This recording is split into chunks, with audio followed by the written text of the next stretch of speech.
તો આજે 2026નો પહેલો દિવસ અને 2026ના પહેલા દિવસે બજાર થોડું આજે આપણને સુસ્ત રહેતું જોવા મળ્યું છે. જુઓ, એક બહુ જ લિમિટેડ રેન્જની અંદર આજે નિફ્ટી કામ કરતું દેખાયું.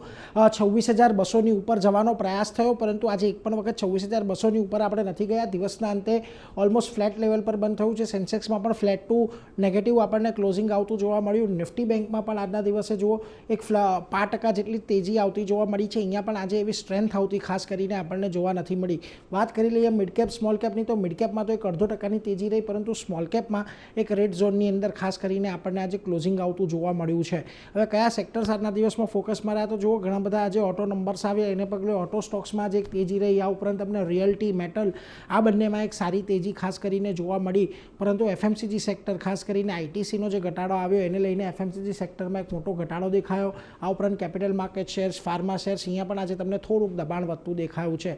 વાત કરી લઈએ નિફ્ટીની, આજે ક્યાં તેજી જોવા મળી, તો જુઓ Shriram finance, Bajaj auto, NTPC, eternal જેવા કાઉન્ટર રહ્યા કે જે આજના દિવસમાં આપણને એક સારી તેજી સાથેનું કામકાજ જોવા મળ્યું. પરંતુ જ્યાં ઘટાડો હતો ત્યાં આગળ આઈટીસીનો એક મોટો ઘટાડો, લગભગ 0.5%નો જે સરકારે સિગરેટ અને તમાકુ પર વધારાના સેસ અને ની જાહેરાત કરી છે અને એક્સાઇઝ ડ્યુટીની જાહેરાત કરી છે, તેને લઈને એક ઘટાડો આવ્યો. Doctor Reddy's, Tata consumer, Bajaj fin, અહીંયા પણ આજે તમને એક દબાણ જોવા મળ્યું.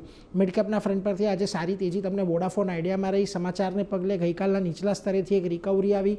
આ ઉપરાંત અડાણી ટોટલ ગેસ આજે સારો એવો વધ્યો હતો, થોડોક ઉપરના લેવલેથી કુલ ઓફ પણ થયો છે, પરંતુ તે છતાં 5% વધીને બંધ થયો. ઇન્ડસ ટાવર, સુપ્રીમ ઇન્ડસ્ટ્રીઝમાં પણ ખરીદદારી રહેતી જોવા મળી. અહીંયા પણ તમને ગોડફ્રે ફિલિપનું કાઉન્ટર એવું હતું કે જ્યાં મોટો ઘટાડો આવ્યો છે, તમાકુના ન્યૂઝ આવ્યા એને લઈને. આ ઉપરાંત મેનકાઇન્ડ, બાયોકોન અને મોતીલાલ ઓસવાલ ખાસ કરીને આજના દિવસમાં દબાણમાં રહેતા જોવા મળ્યા છે. હજી પણ ખાસ અહીંયાથી મહત્વનું છે, 26,200નું એક રેઝિસ્ટન્સ છે. 26,200ની ઉપર નિફ્ટી જાય કે 26,250, 300ના લેવલની ઉપર જો સસ્ટેન થાય તો જ આપણને એક થોડીક વધારે તેજી જોવા મળી શકે છે. નહીં તો અત્યારે જે આપણે કન્સોલિડેશનની રેન્જમાં ચાલી રહ્યા છે એ જ કન્સોલિડેશન આગળ વધે એવી અપેક્ષા અત્યારે બની રહી છે.